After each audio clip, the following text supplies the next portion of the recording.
Before Superman, Batman, or Spider-Man, there were the Trailblazers. The original heroes who defined the genre. From jungle protectors to mythical magicians and the underwater anti-heroes, these pioneers laid the foundation for modern-day legends. The Phantom.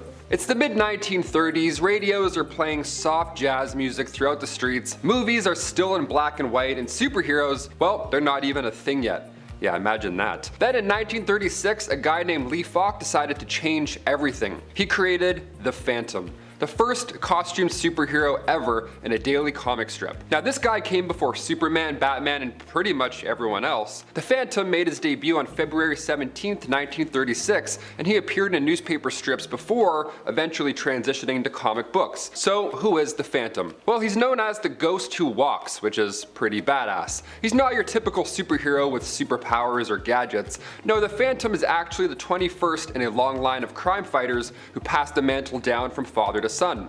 Must be nice. He operates out of the fictional African jungle of Bengala, protecting it from pirates, poachers, and other bad guys. Now what makes him so cool is his mystique, right? People think he's immortal because for 400 years there's always been a Phantom. His costume is also iconic. A purple suit, black mask, and striped trunks. Looks like somebody I would never want to mess with. Oh, and let's not forget Skull Cave. Of course, the famous Skull Cave, his secret hideout where he keeps treasures and records of past adventures. The Phantom's legacy is massive. Without him, who knows if superheroes would have ever worn their iconic costumes. He set the template for so much of what we love in the genre today. And hey, you ever wonder why Batman lives in a bat cave? Well, you could thank the Phantom for that inspiration. He's such a nepo baby, isn't that true? Yeah, he's born, that's it, now he has a job. That's it, no applying. No reference letters? Must be nice, dude. Mandrake the Magician. Before Harry Potter, Doctor Strange, or any other magic-wielding heroes, there was Mandrake the Magician. And yes, he would have been a Gryffindor for sure. Another creation by Lee Falk, the same guy who gave us the Phantom. Mandrake made his first appearance June 11th, 1934 in newspaper comic strips, but at the time, Mandrake was groundbreaking. While most comics focused on slapstick or crime, here was a character who dealt in illusions, hypnotism, and the supernatural. Mandrake is this cool magician with a tuxedo, a top hat, and a cape. He looks amazing, the classic magician look. But this guy wasn't just pulling rabbits out of his hat, no, he was doing much more. Mandrake used his skills to fight crime, battling everything from mobsters to intergalactic villains, you name it. His signature move is hypnosis. He could convince enemies that their weapons were snakes or that they were surrounded by fire. Whatever works to save the day. Talk about a creative way to disarm bad guys, okay. Abracadabra. Mandrake also had an incredible supporting cast, including his best friend Lothar, one of the first African-American comic characters portrayed in a heroic and dignified light. Together they traveled the world taking down evil masterminds, other magicians, anyone that's in their way. Mandrake's mix of action and magic was ahead of its time, and he's often considered the blueprint for later mystical heroes. Next time you're watching Doctor Strange, think about this man. Mandrake. Dr. Occult. Alright, this one's a deep cut for hardcore comic fans. Dr. Occult was created by Jerry Siegel and Joe Shuster. You know, the guys who would go on to invent Superman. No big deal. Dr. Occult made his first appearance in New Fun Comics issue 6 in 1935, published by National Allied Publications, which later became DC Comics, the same DC Comics we know and love. That makes him one of the oldest DC characters ever. End of story. Dr. Occult is a supernatural detective, sort of like a 1930s version of John Constantine. He investigates cases involving ghosts, demons, and magical phenomena, anything mystifying and crazy and scary. His tools of the trade include the symbol of the Seven, a mystical talisman that protects him from dark forces. And while he doesn't wear a flashy costume per se, his trench coat and fedora give him quite a classic noir vibe. Also a fedora and you're a superhero?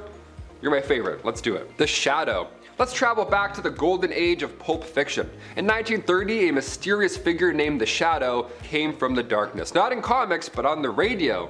Yeah, tune in. Created by Walter B. Gibson for the Detective Story Hour, The Shadow was a vigilante who quickly captured listeners' imaginations, which is hard. That's like the OG podcasting right there. By 1931, he transitioned to pulp novels, and in 1940, he made his way eventually into comics. The Shadow is all about mystery. By day, he's Lamont Cranston, a wealthy socialite, but by night, he becomes the Shadow, a master of disguise and stealth who uses his twin blasters to take down criminals. His iconic catchphrase, "Who knows what evil lurks in the heart of men?" I mean, what? Dude, that is so iconic. Who just says that? What are you, Gandhi? It's no surprise he became a pop culture staple. The Shadow's influence is huge. He's considered a direct inspiration for Batman, from his use of fear and shadows to his dual identity as a wealthy playboy and masked hero.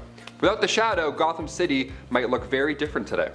It might look like Toronto. Captain Marvel, Shazam. Now here's a superhero who once gave Superman a run for his money. Literally.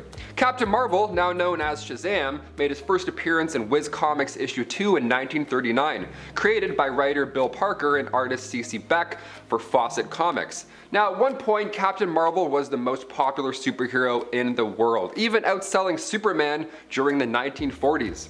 That wasn't an easy task. Beating Superman, that's actually quite hard. The story is simple, yet magical. Billy Batson, a young boy, is granted the ability to transform into this adult superhero simply by shouting the word Shazam. Each letter of the word represents a mythical figure's power. Solomon's wisdom, Hercules' strength, Atlas's stamina, Zeus's power, Achilles' courage, and Mercury's speed. Yeah, kind of OP if you ask me, but whatever. Shazam's bright red costume and the lightning bolt emblem and gold trim cape became instantly iconic. I liked the first Shazam movie quite a bit, not sure why, but I wasn't very attached to the second one. Wasn't nearly as fun as the first. Also, Zachary Levi's kinda, yeah, he's going downhill. Namor the Submariner. Namor the Submariner, Marvel's first ever superhero, is way older than you think. This aquatic anti-hero debuted in Marvel Comics 1 in October 1939, created by writer-artist Bill Everett for Timely Comics, the company that would later become Marvel. That means that Namor predates Captain America, Spider-Man, and even the Fantastic Four. Talk about being an old head. Namor is the half-human, half-Atlantean ruler of the underwater kingdom of Atlantis. Again, Nepo baby for sure. He's got all the powers you'd expect: super strength, the ability to breathe underwater, and telepathic control over sea creatures. Imagine controlling a fish, that would be amazing. But he's also got something you don't see every day. He's got little ankle wings that let him fly. I would love some ankle wings. That wouldn't be late a day in my life. Namor is fiercely protective of his underwater kingdom, which often puts him at odds with surface dwellers. He's one of the first comic book anti-heroes, meaning he doesn't always play nice. Even when he's fighting for a good cause, he's still got some dirty tricks. Some tricks in his little winged shoes. Namor's complex personality, proud, arrogant, but also deeply loyal to his people, this makes him stand out even today. I loved him in Wakanda Forever. I thought he was the best part of the movie, but I don't think we'll see him again anytime soon. Let's hope, but I don't think so. The Green Llama. If you've never heard of the Green Llama, well, don't worry. He's one of those forgotten Golden Age superheroes, but he has a fascinating history. I mean, his name's the Green Llama. I mean, come on.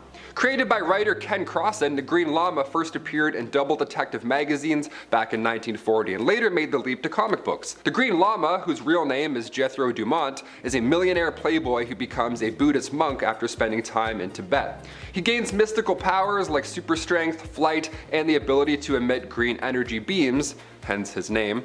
Using his newfound abilities, he returns to America to fight crime and battle evil forces. What makes the Green Llama unique is his spiritual background. He's one of the first superheroes to be explicitly tied to Eastern philosophies, which was rare for the time. Though he's not as well known as Batman or Superman, he's quite an interesting relic from a time when superheroes were experimenting with all kinds of influences. Plastic Man.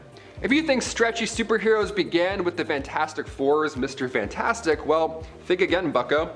Plastic Man was created by writer/artist Jack Cole and made his first appearance in Police Comics 1 in 1941.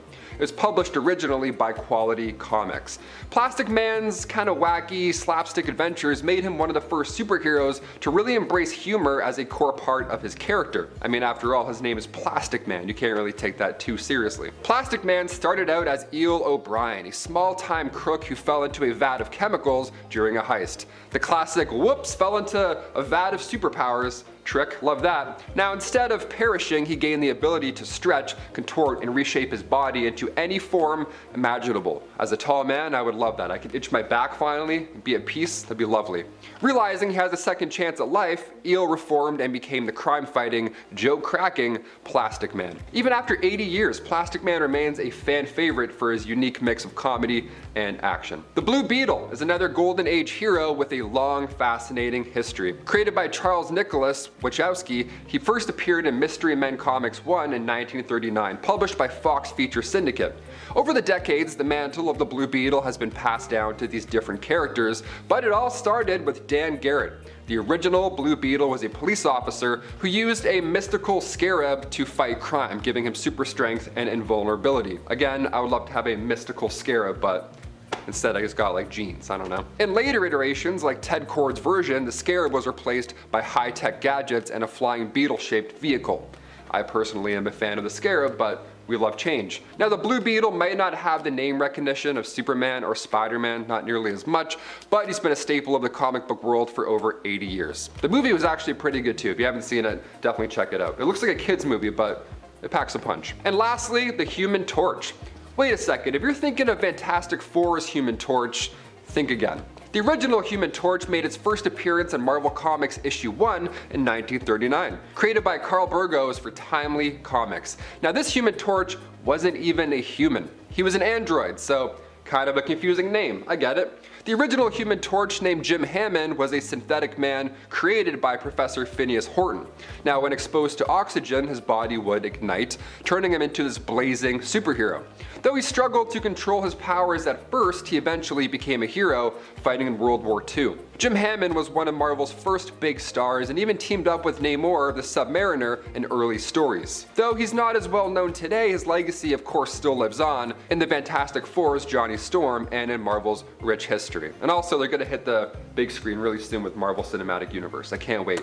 Number 10. Helena Wayne as Huntress. Before Helena Bertinelli was Huntress, we had Helena Wayne. Helena Wayne was the daughter of Bruce Wayne and Selina Kyle, Batman and Catwoman respectively. Although she didn't come from a crime family, she was still heavily trained by her parents, and eventually took up the mantle Huntress as a vigilante.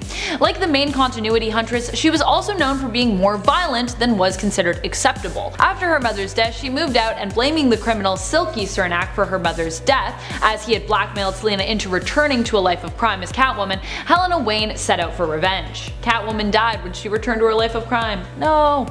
Mom, why? Number 9. Venom. Venom would technically make its first appearance in issue 252 of volume 1 of the Amazing Spider-Man series, but it wouldn't be until almost 50 issues later in issue 299 that the suit would develop a mind of its own, or well, bind its own mind with that of Eddie Brock's mind, and be introduced to us again as Venom. Once Eddie had got his hands on the suit, he began to plot sweet, sweet revenge on Peter Parker. But during his first appearance, Peter, who was also rocking a black and white suit at the time, albeit not the symbiotic one, I know, confusing, was not at home, so instead Venom ran into MJ in her and Peter's apartment, scaring her senseless. Eddie would go on to terrorize Peter, but the two would at times reluctantly team up to take on even bigger bads, as despite being kind of a bad guy, Eddie had sort of a moral code. He definitely didn't like to kill innocent civilians and tried to avoid that when possible, though also he sometimes did that. The two teamed up to take on villains like Carnage, and eventually Eddie would become a hero in his own right. He's probably got one of the best story arcs in comics because of his gradual transformation since his introduction as Venom in '88, from complete villain to, well, complete anti-hero. Maybe even like full-on hero now. I don't know. What do you guys think? Is Venom a full hero yet? Can we go there? Number 8. John Constantine. Constantine made his first appearance in Swamp Thing Volume 2, Issue 37. He is known as an occult detective from England who likes to do things his own way. He's somewhat violent and reckless, with somewhat of a disregard for the smaller things. To John, sometimes you have to break a few eggs or sacrifice a few souls to make an omelet. And as long as it's for the greater good, he's sometimes fine with that. In his own series Hellblazer, which started in 1988 and ran for over 300 issues, the original tone of the series was quite dark, because the series also came out as part of DC's Vertigo line, which was known for being one of the darkest imprints that DC ever had. Of course, sadly, Vertigo is no more, but in its place we now have the stunning DC Black label, so I guess it's fine. Just kidding. DC Black Label's really awesome. But still, can't we have both? Can't we have both DC? Number 7. V. V comes to us from Alan Moore and David Lloyd's series V for Vendetta. He's a mysterious character who is also known as Patient Number 5, who's said to be one of the many victims of abuse in a resettlement camp run by the fascist and villainous Norsefire-ruled government. It is believed that V was a test subject at the camp who escaped. He then adopted the mantle V and began to work on building an anarchistic uprising to topple the oppressive regime. His methods were meant to appear morally ambiguous so that readers could decide how to see him, as a hero or as a madman. V made his first appearance in the series Warrior in issue number 1. Also, if you haven't checked out that little story that he's in Warrior, V for Vendetta, it's really great. Just saying. Also, the series is great. Number 6. Black Cat. Black Cat was first introduced in The Amazing Spider-Man Volume 1 issue 194 as a thief, and she continued to be that for quite a while. But she was also introduced as a love interest for Spider-Man at the same time, which she would also continue to be for some time. Distracting Spidey with a kiss, she was able to get away with the goods she needed and succeeded in breaking her dad out of jail as a result. Though we wouldn't learn her dad's connection to her until the next issue. Being a mysterious figure with self-serving motives has always left her painted as an anti-hero, even when she has heroic intentions at heart. Although Felicia Hardy has played both sides before as well, being a full-on hero and a full-on criminal at times. Number 5. Punisher.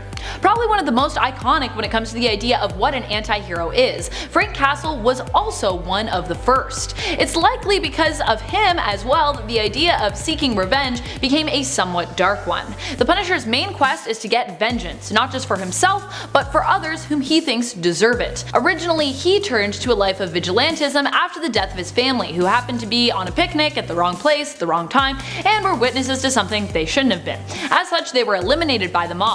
Despite also being shot, Frank survived the attack, though the rest of his family died, and as a result, he swore revenge. He is also known for being an overly violent hero who fights with guns, which is something most heroes look down upon, preferring to use non-lethal force. The Punisher would achieve next-level anti-hero status when he also became the first anti-hero to kill the entire Marvel Universe in 1995, in Punisher Kills the Marvel Universe, paving the way for another popular anti-hero, Deadpool, to also do so years later. Of course, it would take Deadpool until the 2000s before that would even be a thing for him.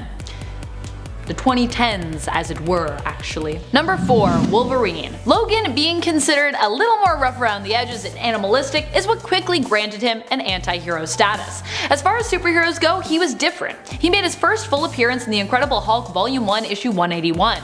Since the beginning, his violent nature and broodiness has made him both well-loved by fans, but sometimes disliked by other heroes. He also has less hang-ups when it comes to killing people, even suggesting at times that it's the best course of action when dealing with villains, and having a pretty big thing for mercy killing when it comes to other heroes. This has also made Logan one of the biggest anti-heroes in the X-Men world. He just kills tons of people. People will be like, I think I'm gonna die, and he's like, I got you, don't worry.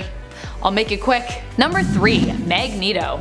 Magneto has been known as the foil to X-Men's Professor Xavier for years. Xavier was also the leader of the X-Men, while Magneto was the leader of the first Brotherhood of Evil Mutants, who were often the X-Men's enemies. Still, Magneto does what he does often to make the life of mutants better, albeit through punishing humanity, which, you know, not so great. And while he has spent a lot of time being a villain, over the years he has definitely shifted more to anti-hero, especially in the new Dawn of X mutant relaunch, where he often works alongside Charles. Though Charles is always like, calm down, man.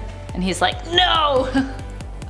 I will slightly overreact, because I'm Magneto, and that's what I do. Number 2. Catwoman. Catwoman has always operated more on the edge of what's right and wrong since her introduction, which is part of the huge appeal when it comes to her, and has been part of a huge problem in regards to her on and off again relationship with Batman. Though Batman wasn't really a saint either when it came to his early days, but anyways. When Catwoman first appeared in Batman Volume 1 issue number 1, it was as a jewel thief, and Batman at the time was engaged to a woman named Julie. Still, he was tempted to join her and become her king of crime, but when he refused her, she managed to escape his clutches, sneaking away way. Batman really hoped that he'd run into her again despite her criminal tendencies, and despite the fact that he was engaged, and his wish would eventually be granted. Catwoman would even team up with Batman and join him in his acts of heroism, though originally it would often be for her own motives alone, but she became more of a hero as time went on. Number 1. Namor. Namor is an interesting one. When he first debuted in Motion Picture Funnies Weekly, it was as a young prince attacking land dwellers, seeking revenge for his people. He would then go on to join the fight in World War II, fighting against Nazis with heroes such as Captain America. Later, he would forget who he was and only regain his memories when he was accidentally knocked into the ocean in the original Fantastic Four series by Johnny Storm. He would then rediscover who he was, and that the kingdom that had been his underwater home had been destroyed by the Humans' War's nuclear bomb tests, and as a result would attack the land, becoming a villain. Again. Since then, he has done a variety of good and not always so good things, but what remains constant is that Namor's methods have pretty much always been questionable. His return to being good, but in his own way, and still while thinking very highly of himself, made him an anti-hero. And while he is very passionate about protecting his people, there is no doubt that this means he would also do anything to safeguard Atlantis, regardless of how morally ambiguous or severe it might be. Number 10. Hero for Hire / Power Man. That's right, while Black Panther was one of the first superheroes of color to appear in comics, Luke Cage's Power Man would actually beat him when it came to having his own comic series. This series was originally titled Hero for Hire, but the name would later be changed starting with issue 17 to Power Man. The first issue of Hero for Hire came out in June of 1971, and Black Panther wouldn't get his own series until 1977. I know, strange, right? The name for Luke Cage's series would change one more time starting with issue number 50, becoming Power Man and Iron Fist. That name would stick with the series from issue 86 till its end in issue number 125. Number 9. The Amazing Spider-Man. When many people think of Marvel Comics, this is often the hero they think of first. The first volume of Amazing Spider-Man would see its very first issue come out in March of 1963, and the first issue was very much an origin story, one that we'd become all too familiar with in the animated series and films to follow about everyone's favorite Spidey-themed hero, Peter Parker's Spider-Man. The series would be a long-standing one and would produce hundreds of issues, and although it has been relaunched, the story of Peter Parker continues to be one that comic book fans everywhere have become obsessed with, making Spider-Man one of the biggest superheroes, especially one of the biggest superheroes to come out of Marvel Comics. Number 8. Fantastic Four. The Human Torch was actually the first character to appear from the Fantastic Four in Marvel Comics number 1 in 1939. Sort of anyways. Marvel Comics was an anthology magazine comprised of various heroes' adventure shorts. I know, I said no anthologies, but I think this is a pretty cool fact. The Human Torch that actually first appeared in Marvel Comics was actually Jim Hammond. Hammond would later be reinvented in the Fantastic Four team as Johnny Storm, Sue's brother, so the character, while different,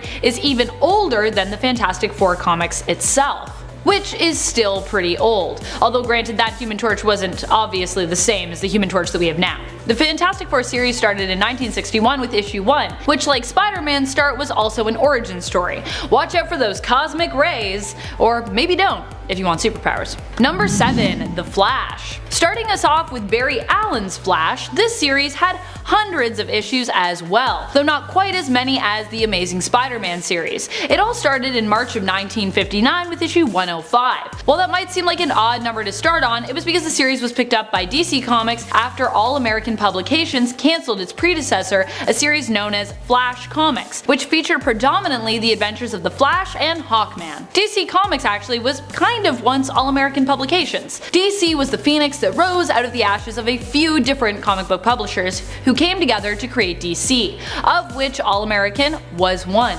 And then later, that original Flash 2 from Flash Comics, Jay Garrick, would also become part of our continuity. Fun fact. Jay Garrick was one of the few Flashes that actually got to retire, post to die, or go back into the Speed Force, or any of that fun stuff. Number 6. Wonder Woman.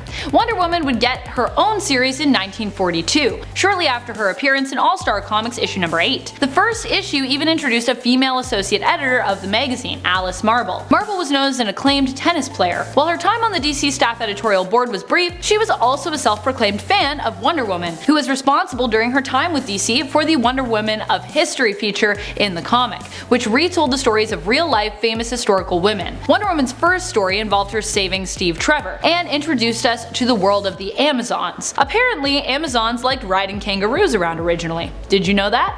At least they look like kangaroos, I don't know. Giant kangaroos, we ride them in combat. I wonder when horses became a thing in these comics. I need to read more old Wonder Woman, because it seems like a time. Number 5. Green Lantern. This comic was originally published by National Periodical Publications, who, as we know now, would later become one of the companies that would amalgamate into DC Comics. The series would run for 38 issues and would introduce the first Green Lantern, Alan Scott. One of my favorites to bring up because I get to talk about his weakness to wood. In this first issue, we would discover how Alan got his powers from both the Green Lantern ring and an actual Green Lantern, which was created by an old Chinese lamp maker from molten green space metal that had crashed to Earth via meteor. This original series really put the lantern in Green Lantern. It's not even a funny joke, it's just really bad. You're welcome. Number 4. Captain Marvel Adventures. Captain Marvel Adventures was the spin-off from Whiz Comics, an anthology series that featured the ever-popular Captain Marvel. Captain Marvel Adventures was the original series for the hero, produced by Fawcett Publications. Alright, let's get into the craziness of Fawcett, here we go. Fawcett would end up cancelling the series and all other superhero series eventually as a result of the lawsuit filed against them in regards to Captain Marvel's similarity to Superman, who had belonged to National Periodical Publications at the time the lawsuit was filed in the 1940s. Still, Captain Marvel Adventures would go on to have 150 issues before it was cancelled in the 1950s. National Periodical Publication would later evolve and merge into the famous comic book publisher that we know today as DC Comics. And as Fawcett was closing up shop, DC would end up picking up the rights for Captain Marvel, aka Billy Batson, in the 1970s. Captain Marvel under DC would eventually evolve to become Shazam, originally the name of the magician who gave Billy his powers in his origin story in Whiz Comics. Although later that magician would have a different name, have no name, all sorts of crazy stuff. The name change happened after Marvel Comics sued DC for rights to the name in regards to their own separate Captain Marvel, who first appeared in the Marvel Superhero series in 1967. Oh, comic book characters and lawsuits. Woo! I hope that clarified some of that crazy lawsuit stuff for you, or made it more confusing. Either way, I hope you learned something. Number 3. Captain America Comics. Captain America was one of the first Marvel heroes to get his own series. Captain America Comics was the original name of the series, and its first issue came out in March of 1941. Unsurprisingly, the cover features Cap punching Hitler in the face, pretty much establishing what kind of hero Steve Rogers would be from day one. The kind of guy that likes to punch Nazis in the face. That's his thing. That was his thing anyways. Then he got frozen in some ice, then he woke up, did some other stuff. You know how it goes. Number 2. Batman. After making his first appearance in the Detective Comics series in issue 27, Batman would shortly after get his own series and go on to be one of the most iconic heroes in comic book history, and obviously one of my favorites. The first issue of Batman came out in March of 1940. It featured an origin story and introduced us to Batman characters who would go on to become some of the most famous, including Robin, James Gordon, Joe Chill, Hugo Strange, Catwoman, and Batman's one true supervillain, the Joker. Number 1. Superman. Superman first appeared in the anthology series Action Comics, and like Batman, he would soon after get a series to call his own. Superman Volume 1 Issue 1 would come out in June of 1939, almost a full year before his future BFF and fellow JLA member Batman. Superman's first issue was the typical origin story fare, but as soon as issue 2, we would also find ourselves introduced to some of Superman's mainstays, mostly in the way of supporting characters. In issue 2, we would meet both Superman's young pal Jimmy Olsen and his future girlfriend slash wife slash baby mama Lois Lane. Slash sometimes she's superwoman herself. That's also happened. At number 10 is Tigra, first appearing in her own Marvel comic book called The Cat in 1972. This superhero just doesn't get the spotlight very often. Considering she has been a member of the Avengers in the past, it would only make sense that she might appear more prominently in more recent issues, or even MCU movies. But sadly, her most recent appearance was in a supporting role in Avengers Academy between issues 1 and 39. Tigra's powers began as an experiment by Dr. Joanne Tumalo, who gave her powers attached to her costume, and in this form she was simply known as the Cat, but down the line is when she eventually mutated into Tigra, a human-tiger hybrid, through a mystical ritual. She was then bound to a race of humanoid cat people from the Middle Ages, which she could then transform into on command from her human form, using the cat's head amulet. She's a pretty cool hero, so I wonder why they haven't really brought her back in any big way. Maybe they found her too similar to DC's Catwoman, who knows. Next up at number 9 is Stingray, an oceanographer turned superhero who builds his suit in order to explore the depths of the ocean. He helps construct an underwater city covered by a glass dome which he uses to try and grow food for mankind. He first appears in Tales to Astonish number 95 in June of 1967, so he's just on the cusp of the golden age. Just about. This guy is no doubt an older Marvel creation, and if you haven't heard of him, you may not be alone.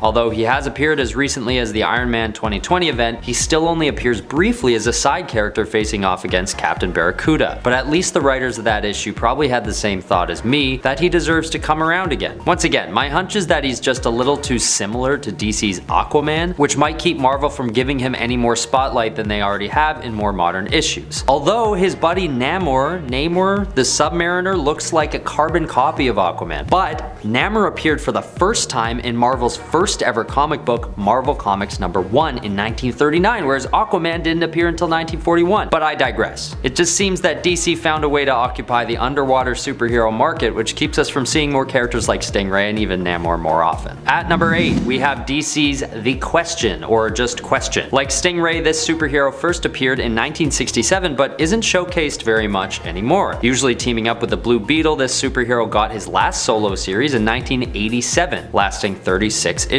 He originally had the secret identity of Vic Sage, but was later reimagined in the 2006-2007 miniseries 52, and his protege, Renee Montoya, takes over the mantle. This character is just a good old-fashioned fighter, only really having abilities in martial arts and I guess sleuthing since he's a journalist by trade, but he's just got such a simple and cool film noir kind of look, and it would be cool to see him in a lead role again. Again though, his abilities and look are strikingly similar to Marvel's Chameleon, so maybe by holding back on popularizing this character too much, they're just avoiding butting heads with their competitors. Once again, it's hard to tell. Okay, at number 7 we've got Marvel's Dominic Fortune, or Dominic Fortunov. This character is not only old in terms of his first appearance in the comics, but the character himself is aged to the point where it's known to be one of his biggest weaknesses. First appearing in Marvel Preview number 2 in 1975, this superhero needs a comeback for the sole reason that he's just a guy. He doesn't have any powers, but fought in World War II and always seems to be getting caught up in assassination attempts and weird odd jobs. Like one time when he had to babysit 3 drunken actors in Hollywood for a weekend and had to call the cops on them after things got out of hand. And after that, Fortune actually gets recruited to the Avengers by Nick Fury in 1959. He's just a good old-fashioned human superhero who runs into human troubles and stays in his lane, but ends up getting the opportunity still to support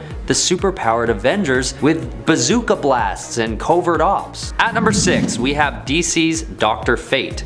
This guy is old. He first appeared in More Fun Comics number 55 in 1940 and basically hasn't been mentioned again since his death in the Book of Fate number 1 in 1997. So yes, that's a long run. But still, I'd like to see more of him. Dr. Fate is a superhero that's got so much going on and looks so cool that I don't know why he isn't used more often these days. His powers come from an incident when he, Kent Nelson, and his father were uncovering the tomb of ancient immortal Nabu, and Kent is basically trained by the ancient being and awarded with the Amulet of Nabu, a cloak, and a helmet. With the training and these items in his control, he has abilities ranging from magic manipulation and flight to invisibility, super strength, and resurrection, among others. It's just a really cool character based on real ancient myth, and I don't see any reason why Dr. Fate shouldn't have another comeback soon. Okay, number 5, Marvel's Gargoyle. This superhero first appeared in Defenders issue number 94 in 1981, but since then he's actually retired and settled down in Greenwich Village. He even opened a restaurant called Isaac's Oysters. But he did go for one more rip for old time's sake, aiding Iron Man on a mission to take down the android Korvac. But that's sort of been it for him. And what's cool about this superhero is that he was sort of meant to be evil, but just chose good. He was formed when Isaac Christians agreed to place his soul inside a cursed gargoyle and do the bidding of the six-fingered hand. This was all in exchange for his issues to be resolved. But then, when he was tasked with capturing Hellcat, a member of the Defenders, he couldn't get himself to do it, and defied the six-finger hand, and just sort of kept living on as this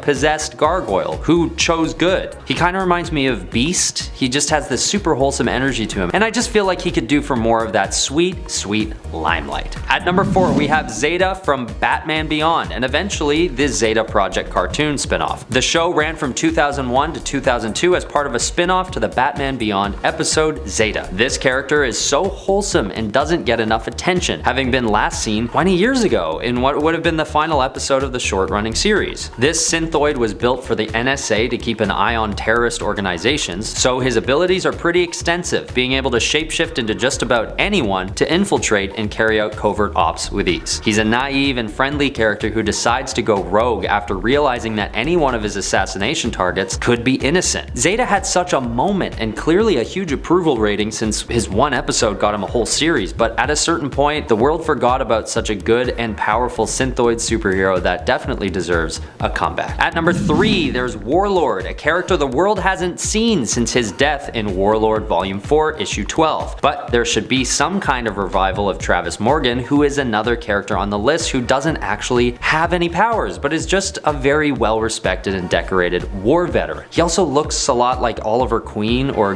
Green Arrow, which could have had something to do with it. They sort of acknowledge this when they finally meet in the same comic, and all of the Seattle underworld mistake Warlord for Green Arrow and attack him on sight. But whatever the reason is, Warlord's legacy deserves to be acknowledged with another appearance of some kind. I mean, the lore behind the character is that in past lives he's been Sir Lancelot, D'Artagnan of the Three Musketeers, and Crazy Horse, among other legendary warriors and soldiers. He's just a great human character with, might I add, a really cool costume and some badass accolades to boot. Bring him back. Okay, at number 2 on the list we've got Komodo. This superhero really was a flash in the pan, only appearing on and off for a few years and having her legacy end with her powers being stripped. For a time, until they're restored again by Cloud9 and Hardball, but that's sort of it. And I think the last time she's been seen is in the Fear Itself storyline, which wrapped up in 2011, which is 11 years ago now, believe it or not. But this character needs to reappear in some way. The superhero was first created because Melody Kusama lost her leg in a serious car accident, and none other than Dr. Connors from, yes, the Spider-Man series, decides to endow her with the regenerative powers of a lizard. Well, not only that, of course, she actually turns into a lizard fully and at will and gains super strength, speed, agility, stamina, all that good stuff. I think this story is a good one to retell because who doesn't love a good story where someone confined to a wheelchair is able to not only walk again, but fight crime and be pretty damn good at it. Okay, last on the list is just my personal favorite, arguably obscure superhero 3D Man.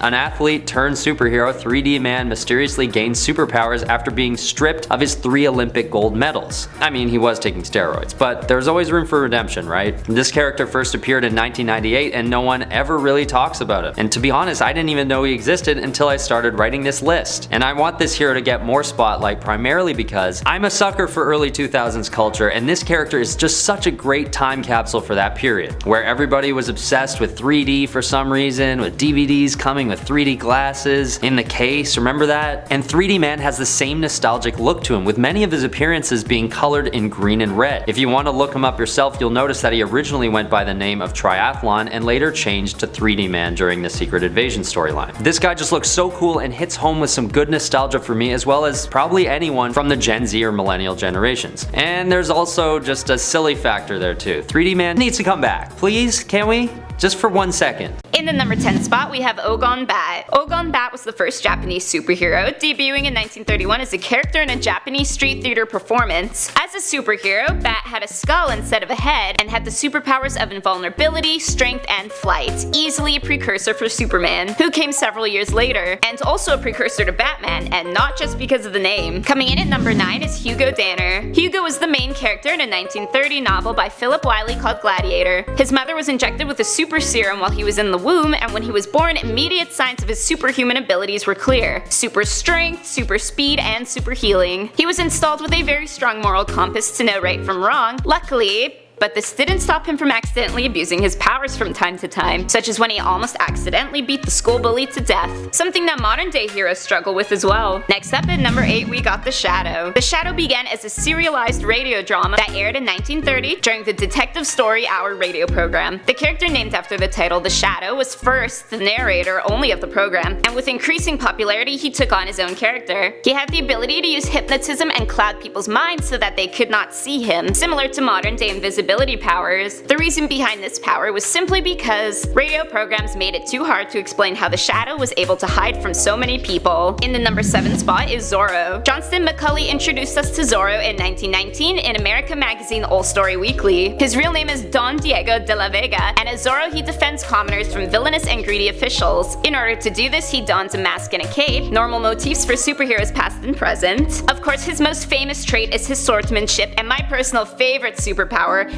excellent equestrian skills. Now that is my kind of superhero. Coming in at number 6 is Nightwind. Bingham Harvard was originally a bank clerk framed for theft, and after escaping the police, worked day and night to clear his name. He debuted in the Cavalier magazine in 1913. Oddly, he seemed to have incredible amounts of strength that are not explained. The man was an orphan and seemingly normal human, but he frequently leaves police in a mangled mess while trying to catch the actual criminal. So a bit more of an anti-hero in that case, but he means well. Kind of. Next up at number 5 we have Tarzan. Edgar Rice Burroughs brought Tarzan to us in his 1912 publication Tarzan of the Apes. We basically all know the story of the feral child raised among the apes, thank you Disney, but he can be considered one of the earliest superheroes because his upbringing granted him abilities far beyond human reaches. He can swing and cling like Spidey, he's fought off even dinosaurs with his enhanced strength and stamina, and he can communicate with a multitude of animals. What is good, Aquaman? Up next at number 4 is John Carter. John Carter was the protagonist of A Princess of Mars, written again by Edgar Rice Burroughs in 1912. He was not an ordinary man, as he was 30 years old and had remained that way for as long as he could remember. He was a military captain and gold miner who died while on a gold mining adventure. However, as with modern day superheroes, the death wasn't a true death, but rather his soul was transformed and resurrected. Only thing was, he ended up on Mars instead, where he became a hero to the people of the planet. In the number 3 spot we have The Scarlet Pimpernel. The Scarlet Pimpernel was a novel published first in 1903 by Baroness Orczy, and starring a courteous Englishman named Percy Blakeney. As the Scarlet Pimpernel, he is an expert swordsman and escape artist with a secret identity, who uses his abilities and wealth to rescue individuals sentenced to the guillotine for death. And each time he makes a rescue, he leaves behind a card featuring the Scarlet Pimpernel flower. Coming in at number 2 is Hugo Hercules. Hugo Hercules was a kind man who had superhuman strength and used these powers to help people around the neighborhood. He was strong enough to accomplish feats such as picking up elephants or lifting cars, all the while saying his catchphrase, "just as easy." The character debuted in a self-titled comic strip in 1902, however,